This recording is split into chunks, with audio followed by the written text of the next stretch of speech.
여러분 안에 주무셨습니까? 참 좋은 아침입니다. 우리 2015년 7월 17일 금요일 말씀으로 드리는 오늘의 번제 함께 합니다. 민수기 5장 1절부터 31절까지 말씀으로 같이 합니다. 우리는 1절부터 7절까지만 같이 읽겠습니다. 시작. 여호와께서 모세에게 말씀하여 이르시되 이스라엘 자손에게 명령하여 모든 나병 환자와 유출증이 있는 자와 죽음으로 부정하게 된 자를 다 진영 밖으로 내보내되 남녀를 막론하고 다 진영 밖으로 내보내어 그들이 진영을 더럽히게 하지 말라. 내가 그 진영 가운데에 거하느니라 하시매 이스라엘 자손이 그같이 하여 그들을 진영 밖으로 내보냈으니 곧 여호와께서 모세에게 이르신 대로 이스라엘 자손이 행하였더라. 여호와께서 모세에게 말씀하여 이르시되 이스라엘 자손에게 이르라. 남자나 여자나 사람들이 범하는 죄를 범하여 여호와께 거역함으로 죄를 지으면 그 지은 죄를 자복하고 그 죄값을 온전히 갚되 5분의 1을 더하여 그가 죄를 지었던 그 사람에게 돌려줄 것이요. 여기까지만 읽겠습니다. 나머지는 여러분이 꼭 개인적으로 읽어보시기를 바라면서 오늘 이 민수기 5장 말씀을 중심으로 하나님은 믿고 나는 의심하라 라는 제목의 하나님 말씀 증거합니다. 하나님은 믿고 나는 의심하라. 우리 그런 말 많이 해요. 그렇죠? 너 자신을 믿어라. 그리고 용기를 가져라. 꼭 뭐 교만해라 라고 하는 그런 의미가 아니더라도 절망에 빠져 있고 시리에 빠져 있고 자신감이 없는 그런 사람들에게 우리가 그렇게 격려를 합니다. 너 자신을 믿고 네 마음이 이끄는 대로 행하라. 이런 얘기해요. 그리고 뭐 예를 들어 엘리베이터에서 참 여러 사람이 탔는데 방귀 냄새가 납니다. 그러면 서로 코를 막고 인상을 쓰면서 옆에 사람을 돌아봐요. 근데 그때 누가 범인이기가 확률이 높으냐 하면 제일 먼저 코를 잡고 다른 사람을 인상 쓰고 쳐다보는 그 사람이 범인일 경우가 많은 거예요. 근데 진짜 아무렇지도 않게 있는데 사람들이 나를 쳐다본다. 이 의심을 받는다. 이 아주 기분 나쁜 거거든요. 사람이 살면서 다른 사람들에게 의심을 받는다는 거 이거 안 좋은 일입니다. 예? 불행해져요. 마음이 우울해지고. 근데 오늘 성경 말씀은 뭐라고 얘기하시냐 하면은 네가 너를 의심해라 이렇게 얘기하고 계십니다. 내가 나를 의심하지 않으면 뭐가 안 되냐면 하나님 믿는 게 안 된다는 겁니다. 하나님을 잘 믿습니까? 그 말은 동전의 앞뒷면처럼 붙어 다니는 내막이 어떤 거냐 하면 나를 잘 의심하고 있는 거예요. 하나님을 계속해서 믿습니까? 그 말은 뒤집으면 나를 계속해서 의심하고 있다는 내용이 뒤따라가고 있는 겁니다. 동전의 앞뒷면처럼. 근데 여기서 믿음이라고 하는 것과 의심이라는 말이 같이 붙습니다만은 나를 의심하라라고 할 때 의심은 정확하게 뉘앙스상 100% 일치되는 믿음의 반대말은 아니에요. 믿음과 비슷한 말 중에 신뢰라는 말이 있지 않습니까? 거의 같은 내용인데 조금 뉘앙스가 다르잖아요. 그러니까 나를 의심하라는 얘기는 나를 신뢰하지 말라는 얘기입니다. 그러면 신뢰한다는 말은 믿음이라는 말과 뭐가 좀 다른 차이가 나는 거죠? 예를 들어보면 쉬워요. 김 부장님이 박 과장을 신뢰합니다. 근데 신뢰는 하지만 좋아하지 않을 수는 있습니다. 이게 가능한 거예요. 신뢰라는 말에는.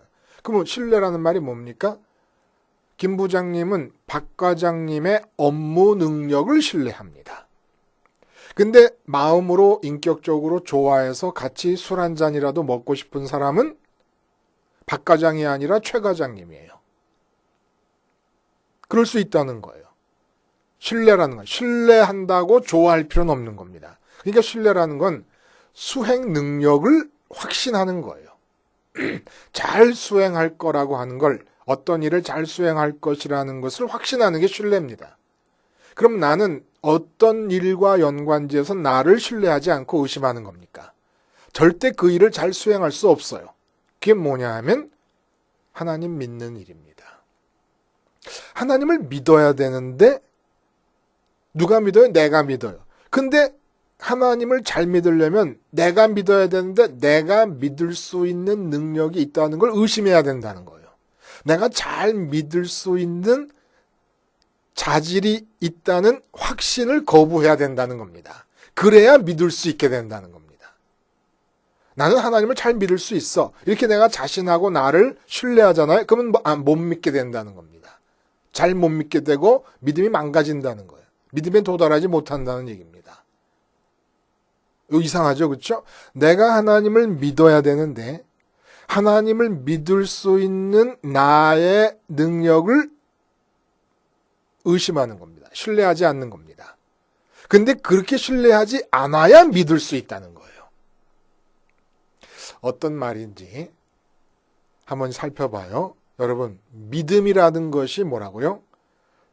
믿음이 우리가 가장 쉽게 접하는 게 사도신경. 신앙 고백, 신앙이 믿는 거 아닙니까? 믿음의 고백이에요. 근데 이 라틴어로 믿음이라는 거, 내가 믿습니다. 전능하신 하나님을 내가 믿습니다. 그의 외아들 예수 그리스도를 내가 믿습니다. 성령을 믿습니다. 거룩한 공예와 성도가 교통하는 것을 믿습니다. 믿습니다가 크레도라 그랬어요. 그렇죠? 크레도. 근데 크레도라는 말 자체가 사도신경이라는 말입니다. 근데 이 크레도라고 하는 말이 뭐라고요? 내 심장을 꺼내서 준다라는 뜻이에요. 마음, 심장. 그러니까 마음, 심장. 신체의 심장을 꺼내서 어떻게 주겠습니까? 마음, 심장을 말하는 거죠. 마음, 심장을 꺼내서 준다. 인격의 핵인 마음. 이게 심장 아니에요. 그렇죠? 인격의 심장이 마음 아닙니까? 그걸 꺼내주는 게 믿음인데 이 믿음이라는 것은 꼭 종교적인 사람들에게만 믿음이 적용되는 게 아니라 모든 사람들에게 믿음이 적용됩니다. 그러니까 기쁨과 만족의 이유로서 마음을 주는 것이 믿음이에요. 그러니까 믿음에는 좋아함이 꼭 들어갑니다. 좋아해서 마음을 주는데 왜 마음을 주냐면 그 마음을 주는 대상이 기쁨과 이유가 될 수 있다고 확신하니까. 그래서 마음을 주는 게 이게 믿음인데 하나님에 대해서 마음 심장을 주는 것을 신뢰하지 말라는 거예요. 그래야 믿을 수 있다는 얘기입니다. 이거 참 오늘 본문이 말하는 거라서 제가 이렇게 지금 전해드리고 있습니다만은 무슨 말을 하고 있는 건지 잘 모르겠죠. 그렇죠? 자, 이제 본문으로 한번 들어가 보면 이렇습니다. 지금 우리가 민수기를 계속 해오고 있는데 지금 그 민수기에서 근래 들어와서 자꾸 반복되고 있는 얘기가 레위인과 장자의 관계예요. 근데 장자라고 하는 게 우리가 인간 세상에서 살아가면서 관심을 갖게 되는 관심거리의 대표라 그랬습니다. 그러니까 마음이 흘러가고 있는 대상 중에 최고의 대상이요, 대표적인 대상이라는 얘기죠. 근데 장자 대신에 레위인으로 대속해서 하나님의 레위인을 가지심으로써 성막에 머문다라고 하는 얘기가 결국 뭘 말하려고 하는 것이냐. 장자를 레위인으로 대속했는데 그 레위인들이 성막에 있다. 이것은 장자라는 것은 이스라엘 한 집안에 있어서 모든 가족들의 관심의 첫 번째 대상입니다. 그 장자를 통해 그 가문이 이어서 내려가는 거니까. 근데 그 장자를 대신한 레위인이 성막에 있으니까 이것을 통해서 하나님이 원하시는 것은 선민 250만 명 모든 사람들의 마음이 성막에 와 있기를 원하시는 것이다 이겁니다. 그러니까 레위인이라는 것은 250만 명을 가족 단위로, 한 가족이 8명이라고 하면 8명의 심장이 한 장자를 갖고 있는데 그 장자를 대속한 레위인이라는 항아리에 담겨서 성막에 머물고 있는 거예요. 성막이 머물고 정체돼서 세워져 있거나 성막이 이동 중이거나 항상 레위인들이 성막 주변에서 성막을 봉사하고 성막을 옮길 땐 또 레위인들이 옮기니까 250만 명 이스라엘 선민의 심장이 다 성막에 와 있는 것. 이게 바로 믿음이라는 거예요. 왜냐하면 성막이라는 곳이 이 세상, 이 지구 위의 표면 중에서 유일하게 하나님이 임재하시는, 인격적으로 임재하시는 장소니까 거기에 마음이 머물러 있는 것, 그래서 하나님께 마음을 드리는 것, 이게 바로 믿음이라는 겁니다. 근데 이것 대신 내가 돈에다 마음을 드리고 있다. 이게 또 믿음이에요. 이것도. 다른 믿음이죠. 그러니까 믿음 없이 사는 사람은 아무도 없어요. 우리가 이제까지 레위기에서 특별히 말씀을 나눴던 식으로 말을 하자면 마음의 지성소에 어떤 것이든지 이름을 들여놓습니다. 이게 믿음이에요. 그러면 마음의 지성소에 들여놓으면 그 이름이 가리키는 존재를 향해서 내 마음이 계속적으로 주어집니다. 이게 믿음이라고요. 이름을 들여놓고 이름이 가리키는 존재를 향해 마음을 계속 주는 것. 그래서 이 믿음은 마음의 물줄기 같은 것이에요. 마음의 물줄기. 수도꼭지에 연결된 호수에서 수도꼭지를 틀어놓으면 호수에서 물줄기가 계속 나오지 않습니까? 그러다가 수도꼭지를 잠가버리면 물줄기가 끝이 나버려요. 그런 것과 똑같은 거예요. 마음의 물줄기인데 밧줄처럼 한번 줄로 형성이 된다면 계속 지속적으로 이어지는 게 아니라 내 마음의 지성소의 이름이 바뀌어버리면 그 이름이 가리키는 대상을 향해서 가던 마음의 물줄기가 끊어져 버리고 다른 대상을 향하게 됩니다. 그러니까 이스라엘 진영을 갖춘 이 모습은 어떤 모습이냐면 성막이 중심이 있고 동서남북으로 진영을 갖췄잖아요. 250만 개의 물줄기가 성막을 향해 집중되고 있는 모습이 진영을 짜고 있는 이스라엘의 모습이고, 이스라엘이 이동할 때는 앞에 6지파, 뒤에 6지파, 가운데 성막이 레위인들에 의해서 운반되고 있지 않습니까? 이동할 때는. 그러니까 앞에 한 125만 개의 물줄기, 뒤쪽에서 125만 개의 물줄기가 가운데 있는 성막을 향해서 연결이 돼서 흘러 들어오고 있는 그런 상태로 또 대열로 갖추어 이동이 된다는 겁니다. 이게 바로 교회의 모습이기도 한 거예요. 교회의 모습. 근데 우리는 어떻게 하나님께 마음을 드립니까? 성막 대신에 주님의 십자가가 있는 거예요. 그래서 주님께 마음을 드려서, 그러니까 전 세계에서 십자가의 주님을 향하여 물줄기가 지금 모여들고 있는 거, 이게 바로 교회입니다. 그러면 주님이 십자가에 있는 그 자리에서 부활 승천하시면서 길을 내셨기 때문에 우리 마음이 하나님께로 가는 거예요.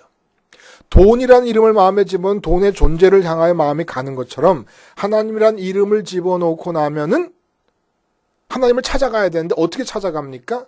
길은 하나밖에 없는 거예요. 예수님께로 마음이 가는 수밖에 없고, 예수님께 가면 예수님이 부활 승천하셔서 죽으신다는 건 세상을 등지시는 거예요. 세상을 등져야 하늘로 올라가니까 우리 마음이. 물줄기가 그쪽으로 마음의 물줄기가 올라가는 건데, 이러한 전제를 가지고 오늘 본 말씀을 통해 보면은 먼저 우리가 읽은 부분에서 무엇을 말씀하십니까? 그들이 진영을 더럽히게 하지 말라. 내가 그 진영 가운데 거하느니라. 하나님이 이스라엘의 진영 가운데 거하시니까 그 진영을 더럽히는 자들을 진영 밖으로 내쫓으라고 그러시는데, 쫓김을 당한 자들이 누구냐면 나병 환자와 유출병 환자와 주검, 시체에 접촉된 자를 내쫓으라는 얘기입니다. 근데 지금 목사님들이 시체를 다 이렇게 손에 대시고 염을 하시는 목사님도 많잖아요. 그래도 목사님들이 다 요즘은 그냥 강단에 서서 설교도 하시고 다 하실 수 있어요. 그러니까 이 말씀이 뜻하는 바가 뭐냐 이겁니다. 또 새삼스럽잖아요. 나병 환자가 진영 밖으로 나간다는 얘기는 앞에서부터도 계속 반복되었던 얘기 아닙니까? 오늘 이 말씀을 해주시는 이유가 뭐예요? 진영 밖과 진영 안을 비교해 주시는 것입니다. 자, 진영 안의 모습은 말씀드린 대로 250만 개의 물줄기가 성막을 향해서 줄을 형성하고 계속해서 마음이 주어지고 있는 그런 형태로 진영이 갖춰져 있는 겁니다.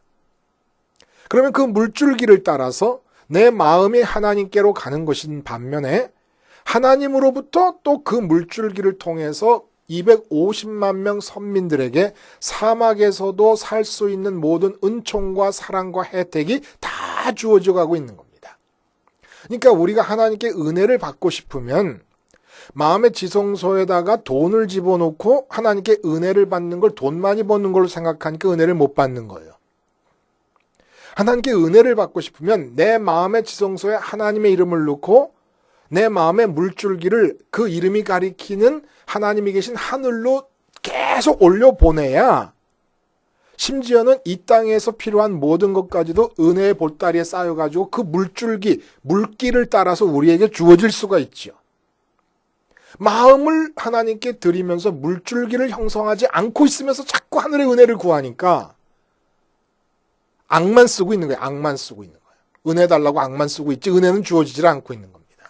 그 악을 쓰면서 울면서 기도하는 그 모습이 뭐 다윗이 참회하는 모습도 아니고 악을 쓰면서 달라고 강권하는 모습인데 이게 어디 은혜 받을 사람의 모습이며 은혜 받은 사람의 기도의 모습이겠습니까? 물줄기를 내라는 거예요.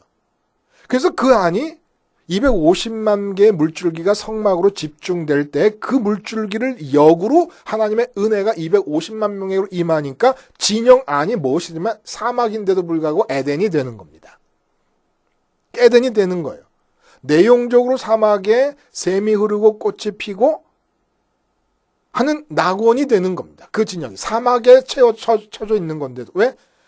이 무에서 온 세상을 말씀으로 지으신 하나님으로부터 기운이 흘러들어가는 거니까 내 마음의 물줄기가 되어짐으로써. 근데 이 진영 바깥의 모습은 어떤 것이냐?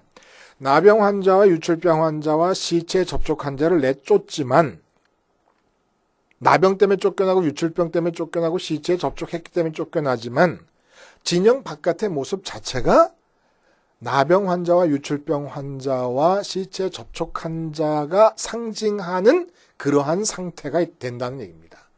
실제로 현재도 몸에서 뭔가 흘러나오는 유출병자가 있을 수 있고 나병 환자가 있을 수 있고 죽음의 시체에 손댄 자가 있을 수 있습니다. 그러나 그들 모두는 인격적으로 하나님께 오지 못할 이유가 없어요. 근데 그 옛날의 언어로 나병 환자, 유출병 환자, 죽음에 손댄 자가 뜻하는 바가 뭐겠냐 이겁니다. 상징적으로 비유적으로 뜻하는 바가 나병 환자라고 하는 나병이라는 것은 하나님으로부터 저주를 받은 것의 대표적인 모습이에요. 저주. 저주의 특징이 뭡니까? 에덴 밖의 삶이에요. 기쁨이 없는 거죠. 그리고 항상 불평으로 사는 거예요. 지옥이 어떤 곳이냐면 그냥 불평만 있는 곳입니다. 지옥은. 원망만 있는 곳이 지옥이에요. 우울함만 있는 곳이 지옥입니다. 나병 환자를 통해 나타내는 바가 그런 거래. 그럼 유출병 환자는 뭡니까? 유출병. 내 몸에서 뭐가 흘러나온다는 거예요. 이 내 몸에서 뭐가 흘러나온다는 것이 뜻하는 바가 뭡니까? 진영 안에서는 250만 개의 물줄기가 성막을 향해서 뻗어나가면서 성막에 임재하시는 하나님의 은총과 사랑과 뜻이 250만 명을 향해 날아갑니다. 그러면서 250만 명이 뭉쳐 살고 있지만 거기에 조화가 있고 질서가 있고 평강이 있는 거예요. 그 모든. 왜냐하면 모든 사람이 한 사람 한 사람 다 하나님께 연결이 되어 있는데 하나님은 250만 명 아니라 70억 명이 한꺼번에 존재해도 부딪히지 않게 하실 수 있는 전능하시고 전지하신 하나님으로서 70억 명의 삶을 이끌어 가실 수가 있으니까 부딪힘이 없이도 거기에 조화가 있고 안정이 있고 평강이 있는 겁니다. 근데 반면에 바깥으로 나오게 되면 이제 유출하는 거예요. 유출이 뭡니까? 진영 안에서는 물줄기를 통해서 하나님으로부터 주어지는 생각과 계획과 하나님의 소원이 내 삶을 이끌어가는데 옆집 사람과 이렇게 부딪힘 없이 잘 갈 수 있어요. 근데 여기서는 유출, 내가 계획하고 내가 생각해내야 되는 거예요. 다 나로부터 나오는 내 생각이 나로부터 유출되고 내 계획이 나로부터 유출되고 내 소원이 나로부터 유출된다는 겁니다. 이게 바로 저주의 삶이라는 거예요. 지금 다 그렇게 살고 있잖아요. 지금 온 세상 사람들이 다. 그러니까 이게 바로 에덴 밖의 삶인 거예요. 에덴 밖의 삶. 그리고 자기들끼리 뭐가 성공한 거다 뭐가 실패한 거다 정해놓고 그 가짜 성공과 실패를 자기들이 정한 가짜 성공과 실패를 향해서 피하려고 그러고 향해 가려고 그러고 애쓰면서 살아가는 거죠. 죽음에 접촉한 자라는 게 무슨 이게 바로 하나님의 관심과 하나님의 뜻이 없는 일에 손을 대는 것입니다. 그러니까 하나님은 아무 관심도 없는 일을 일평생 전력 질주로 하며 살아가는 거예요. 진영 바깥의 삶이 그렇다는 겁니다. 그리고 나서 말씀해 주시는 게 뭡니까? 오늘 본문에 이 지금 계속 뭘 말하는 거예요? 하나님께 마음을 드리는 물줄기의 형성, 이 믿음이라는 게 믿음, 하나님 믿음. 아직 의심 얘기가 안 나왔어요. 그렇죠? 그리고 그 다음에 하는 얘기가 뭐냐 하면은 사람과 사람이 같이 살 때 진영 안에서 사람에게 내가 해를 끼칩니다. 이웃에게 해를 끼치게 됩니다. 근데 사람에게 해를 끼쳤는데 본문에 보면은 뭐라 그러시냐면 하나님 여호와를 거역함으로써 사람에게 죄를 범한다 이렇게 얘기를 해요. 이 같은 얘기예요. 250만 명의 물줄기가 성막을 향해 하나님을 향해 지금 물줄기가 이어져 연결된 상태에서 진영이 짜여져 있습니다. 그런데 어느 한 사람이 마음의 지성소에 자기도 모르는 사이에 하나님 말고 다른 이름이 들어와 버렸어요. 어떻게 내가 먹고 살 것인가라고 하는 그 걱정이 막 들어와 버렸습니다. 그래서 하나님을 향해서 내보내는 마음의 물줄기가 끊어져 버렸어요. 그러면 이제 진영 안에 있는 사람이지만 유출되기 시작합니다. 내 생각과 내 계획이 유출되기 시작하면서 나머지 사람들은 전부 하나님과 물줄기가 연결된 상태에서 살고 있는데 그 물줄기들을 종행하면서 막 끊어버리고 상해를 입히게 됩니다. 결국 내가 사람을 죽인다는 것은 그 사람에 대한 하나님의 물줄기를 방해하는 거예요.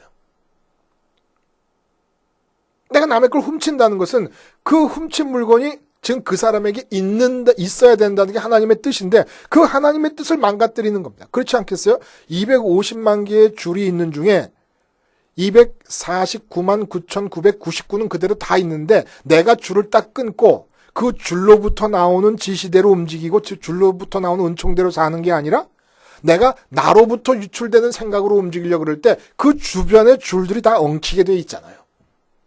이게 바로 우리가 이웃에게 가하는 상해들입니다. 그러니까 내가 자식을 키우고 자식을 사랑한다 그러지만 내 마음의 물줄기가 돈으로 가 있는 상태에서 자식을 대한다 그럴 때 그 자식을 향해 갖고 계신 하나님의 뜻이 다 망가져버리고 엉켜버리고 마는 거예요. 꼭 자식을 뭐 때리다가 무슨 뭐 손이 부러져가지고 상해를 입히는 게 아니고 이웃에 대해서 이웃의 물건을 꼭 훔쳐야만 상해를 입히는 게 아니라 내 마음이 하나님을 향한 물줄기가 이어지지 않고 끊어져 버리면 왜 끊어집니까? 마음의 지성소에 다른 게 들어오니까. 끊어져 버리면 반드시 손해를 입히게 된다는 거예요. 그 점을 유념하라고 오늘 이 본문 말씀이 기록되어 있는 겁니다. 얼른 고치라는 거예요. 진영 밖으로 완전 쫓겨나기 전까지. 쫓겨나기 전에. 그리고 마지막에 한 얘기가 뭐냐면 이게 이제 의심하라는 내용인데 남편이 아내를 보니까 의심스러워요. 아내가 탈선해서 다른 남자와 관계를 갖는 것 같다. 근데 뭐 CCTV가 있는 것도 아니고 의심만 들어. 이럴 때 제사장에게 아내를 데려오라는 얘기입니다. 그래서 번제단 옆에 세워놓고 이제 검사를 하는 거예요. 제사장이 그 성막의 물두멍에 있는 물을 그릇에 떠가지고 그 물에다가 번제단의 재를 한 움큼해서 탑니다. 그리고 두루마리에다가 저주를 막 써가지고 그 먹물이 마르기 전에 그 물에다가 또 풀어요. 저주가 다 담긴다는 뜻이겠죠? 그래갖고 그걸 마시게 합니다. 마시게 했을 때 진짜 이 여자가 탈선을 했으면은 신체에 여성됨에 그러니까 아기 낳고 이런 것이 불가능할 정도로 신체가 다 벌을 받아서 망가지게 될 것이다. 그러나 네가 깨끗하다면 아무 탈이 없을 것이다. 라는 얘기를 해요. 이건 뭐 진짜 과학적도 아니고 이게 이제 무슨 얘기인가 싶은 생각이 들잖아요. 이 말씀을 통해 해주시려고 하는 의미가 뭐겠습니까? 갑자기 여기서 남편과 아내의 의심관계, 다른 많은 250만 명이 모여 살려면 많은 법이 있어야 되는데 불쑥 튀어나온 법이 바로 이런 거죠. 아내가 의심스러우면. 이게 바로 앞에 얘기한 진영 바깥으로 쫓겨나야 되는 사람들의 이야기, 그리고 진영 안에서 사람이 사람에 대해서 가하는 상해, 이런 일이 왜 일어나느냐, 쫓겨남과 다른 사람을 해치는 일이 왜 일어나느냐, 남편과 아내의 관계에서 얘기될 수 있다는 겁니다. 이유가. 지금 하나님께서 선민 한 사람 한 사람을 남자고 여자고 남녀노소 불문하고 당신의 아내의 위치에 세우시는 거예요. 이 관계를 지금 말씀하시려고 사실 비유적으로 남편과 아내의 관계를, 그 당시에는 이 법을 시행했었겠지만 오늘날 이 법이 우리에게 갖는 의미가 뭡니까? 우리가 이대로 행할 수 없잖아요. 지금 잿물을 먹이겠습니까? 그런다고 잿물을 먹었다고 또 뭐 살이 썩겠습니까? 그럼 이 말이 뜻하는 바가 뭐예요? 의심하라는 얘기예요. 탈선을 의심하라. 탈선이 뭡니까? 우리 마음의 물줄기가 계속해서 하나님께로 가야 돼요. 동작 그만의 기도를 통해서 하나님께로 가야 돼요. 골방에 들어가서 기도하면서. 그리고 삶의 현장에 나가서 동작하고 활동하고 행동할 때도 계속해서 하나님께 가야 돼요. 그게 동작 그만 기도와 동작 중 기도가 십자가 생활화의 내용입니다. 기도가 뭐예요? 믿음의 실천적 방식입니다. 존재 방식이에요. 기도가 믿음의 존재 방식이라는 얘기는 기도 없으면 믿음에 대한 깨달음과 지식이 아무리 많아도 실제 믿음은 존재하지 않는다는 얘기입니다. 믿음은 기도의 형태로만 실제로 존재하는 거예요. 근데 이 기도가 바로 십자가 생활화로 가능한데, 십자가 생활화의 기본 원칙이 뭡니까? 마음을 하나님께 드리기예요. 주님께 연합해서 함께 죽고 부활하고 승천한 이유가 하나님께 마음 드리기입니다. 이 마음 드림이 믿음이라는 것이고, 그런데 이 믿음이 어떻게 지켜지냐면 의심해야 지켜진다는 거예요. 뭘 의심해? 탈선을 의심해야. 이상한 것은 내 마음은 나가서 살거나 좀 한가한 시간을 지내다 보면 이 마음의 지성소에 나도 모르는 사이에 하나님의 이름 말고 다른 게 들어와 버립니다. 근데 난 그걸 몰라요. 그걸 모르고 아내를 만나서 얘기를 해요. 이렇게 저렇게 얘기해. 자식을 만나서 얘기해요. 이렇게 저렇고. 근데 지금 이 말이 내 마음의 지성소에 하나님이 들어와 계시면서 하는 말인지 돈이 들어와 있으면서 하는 말인지를 내가 모른 채로 막 내 말이 맞다고 주장하면서 얘기해요. 끊임없이 내 마음의 지성소에 하나님의 이름 말고 다른 이름이 들어옵니다. 눈으로 보는 것, 귀로 듣는 것 중에서 마음의 지성소를 차지하고 들어옵니다. 이름이 들어올 수도 있고 이미지가 들어올 수도 있어요. 그러면 이미지건 이름이건 그것이 가리키는 실제를 향해 마음이 가게 돼요. 다윗이 성군이라 그래요. 성군. 이스라엘 선민 나라의 모든 왕들이 좋은 왕이냐 나쁜 왕이냐의 기준을 제시한 왕입니다. 근데 전쟁 때가 돼서 모든 군인들이 다 나가서 전쟁을 하고 있는데 다윗은 안 나가서 궁정에서 한가한 시간을 보내고 있다가 궁정 위를 거닐고 있다가 이웃집에서 밧세바라는 여자가 목욕하는 걸 보게 됩니다. 근데 그게 거리가 가까울 리가 없어요. 궁정 가까이에 있는 집에서 그렇게 목욕을 할 수가 없어요. 멀리 떨어져 있었어요. 그러니까 이쁜지 안 이쁜지도 몰라. 안 보여. 그냥 한 사람이 목욕하는 것만 보이는 것이지. 아마 그 밧세바가 할머니라도 이뻐 보였을 거예요. 할머니라도. 근데 그 성군, 마음의 지성소에 하나님의 이름이 들어와 있던 그 다윗의 마음속에 멀리서 목욕하는 할머니인지 뭐 아줌마인지 처녀인지 알 수 없는 한 여자의 목욕하는 장면이 마음에 들어와 버리고 맙니다. 그 마음에 들어오고 나서 그 마음에 들어온 목욕하는 이미지가 가리키는 실제 그 인물을 향하여 마음이 달려가는 거예요. 여기서 다윗이 자기를 의심하지 않습니다. 지금 내가 저 목욕하는 여자를 데려오려고 하는 것이 과연 마음의 지성소에 하나님의 이름이 있는 상태에서 지금 행동하고 판단하고 감정이 움직이고 있는 것이냐 의심하지 않는 거예요. 그냥 자기를 받아들여 버려. 자기를 인정해 버립니다. 그리고 하나님을 향한 물줄기가 끊어져 버립니다. 아, 무서운 일 아닙니까? 지금 내가 자식에게 하는 말이 이게 하나님의 이름이 마음의 지성소에 있으면서 하는 얘기입니까? 아니면 자식을 향한 하나님의 모든 뜻을 다 훼손시켜버리고 자식의 인생을 내가 망가뜨리고 있는 거예요. 나는 지금 잘 되라고 말하고 있는 거지만 아내를 향해 남편을 향해 애인을 향해 마찬가지예요. 내 사업을 향해서도 마찬가지입니다. 지금 마음의 지성소에 돈이 들어와 있는데 그 판단과 그 추진력, 분향단이 기도의 추진력이라고 그랬잖아요. 등잔대가 판단과 생각이라고 그러지 않았습니까? 떡상이 배부르라고 그랬어요. 근데 지금 내가 만족하려 하고 내가 기뻐하려 해요. 근데 그 만족과 기쁨의 이유가 하나님이 아닌 다른 곳으로 들어와 있는데도 그대로 밀고 나가는 겁니다. 안 돼요. 의심해야 돼요. 나는 하나님을 잘 믿을 수 있는 능력이 전무한 사람입니다.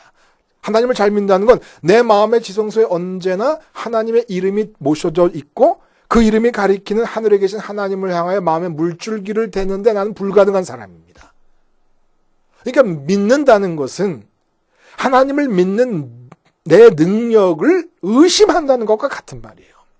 이걸 잠시라도 의심을 끊어버리면 반드시 내 마음의 지성소에는 하나님의 이름 말고 다른 게 확 들어와 버립니다. 그래서 십자가를 생활화하자는 거예요. 생활화하자는 거예요. 늘 내 마음이 십자가를 바라보고 있지 않는 한 반드시 내 마음의 지성소에는 이 세상에서 보고 듣는 것 중에 다른 이름이 들어와 버립니다. 다른 이미지가 들어와 버립니다. 그러니까 십자가 생활화를 왜 얘기하느냐? 십자가 생활화라는 얘기를 만약에 다른 사람이 안 한 상태에서 십자가 복음 방송에서 처음으로 얘기한 거라 그러면 그 이유는 하나입니다.